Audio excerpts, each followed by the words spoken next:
अस्सलाम वालेकुम रहमतुल्लाहि बरकातुहू। तो यहाँ पे मैंने जल्दी जल्दी सहरी पकाई और सबको खिला के, क्योंकि मुझे निकलना था। आज मेरे घर वाले जो हैं उम्रे पे जा रहे थे, तो शौहर तो नहीं गए, उनकी सर्दी की वजह से उनको नहीं लेके बाहर निकले। तो मेरा बेटा फिर हमको लेके चल दिया और कहने लगे चलिए हम आपको पहुंचा देते हैं। तो पहले ये हुआ था कि मेरी बहन के यहाँ सब लोग इकट्ठा होंगे, क्योंकि माशाल्लाह से मेरी 3 बहनें, भाई, मामू के बहू, बेटे बेटी और मेरी छोटी भावज सब लोग जा रहे थे। तो हम लोग अपने रास्ते से होते हुए पहले बहन के यहाँ पहुँचे, तो वहाँ उनका गेट बंद मिला। फिर वहाँ से फ़ोन किया तो ये हुआ कि नहीं अम्मी के यहाँ पहले आ जाओ। तो फिर हम अपने मायके चले गए। तो मायके जाने के बाद फिर हम अपनी बड़ी बहन से मिले जो राजस्थान से आई थी, और वहीं पे ही मेरी खाला की बहू भी आ गई थी और छोटी भावज भी सब जा रही थी। तो यहाँ पे हम लोग सब रिसियाफ करने आए थे, गाड़ी आ चुकी थी। और ये बगल में पड़ोसी हैं, वो भी अल्लाह हाफिज़ कह रही थी मेरी भाभी से।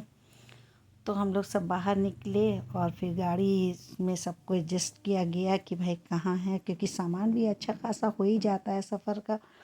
फिर हम लोग बड़ी बहन के यहाँ पहुँचे, तो यहाँ इनका बेटा जो है रुखसत कर रहा था और ये इनके शौहर हैं जो इनको भेज रहे थे, अल्लाह हाफिज़ कह रहे थे।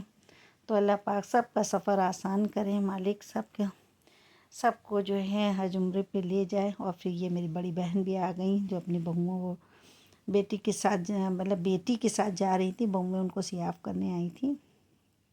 तो इन लोग जो है अपनी गाड़ी से आई थी, तो इन लोग एयरपोर्ट तक जा रही थी। हमसे भी कहा, लेकिन हमने कहा नहीं हम एयरपोर्ट तक नहीं जाएंगे।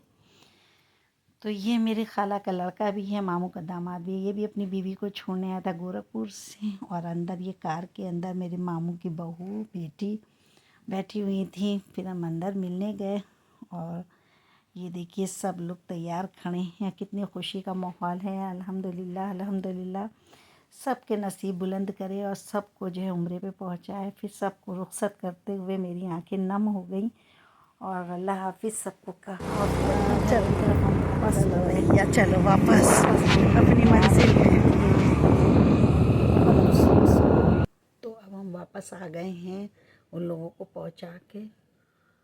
और यकीन मानिए कि वापसी पे पता नहीं मुझे कैसा लग रहा था। और मैं घर में आके अभी आई हूँ और मैंने अपने हस्बैंड से यही कहा कि मुझे बहुत रोना आ रहा।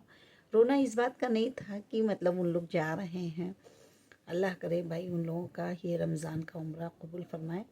रोना इस बात का आ रहा था कि अल्लाह ने हमको भी क्यों नहीं बुला लिया। पता नहीं क्या गलती हुई है, गुनाह हुआ है कि जो हम महरूम हो गए हैं उनके साथ जाने से। खैर सब किस्मत की बात है।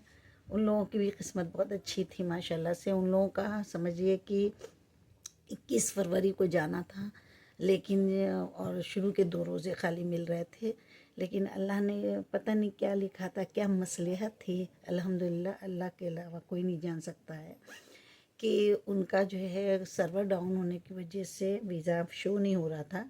तो उन लोगों का जो है वो आगे बढ़कर 7 मार्च हो गया, यानी कि आज। तो आज उन लोग फजर में ही निकल गए हैं, 9:30 बजे उन लोगों की फ़्लाइट है। और इंशाल्लाह पहला अशरा और दूसरा अशरा उन लोग वहीं करेंगे मदीने मक्के में। तो कितनी खुशी की बात है ना। तो अल्लाह इसी तरह के सबका नसीब बुलंद करे जिस तरह से मेरे घर वालों का हुआ है। तो वैसे मैंने कहा है चलते वक्त ही वहाँ की पिक्चर्स भेजना, तो इंशाल्लाह वहाँ की फ़ोटोज़ आ जाएंगी। तो हम चाहे शॉर्ट वीडियो में डालेंगे चाहे फुल में डालेंगे, लेकिन डालेंगे शॉर्ट वीडियो में डालेंगे, क्योंकि फुल वहाँ पे जाके उन्होंने रोज़ा खोलना, वहाँ की इबादत, वहाँ अरे माशाल्लाह सुभान अल्लाह।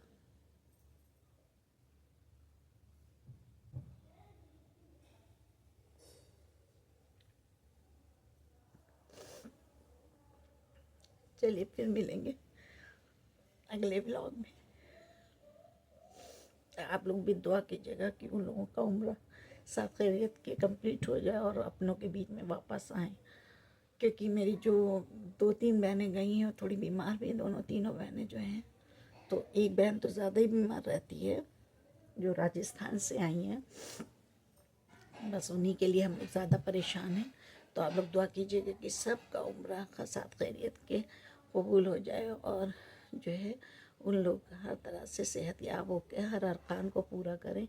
आमीन सुम्मा आमीन। और साथ खैरियत के हम लोगों के बीच में वापस आएँ।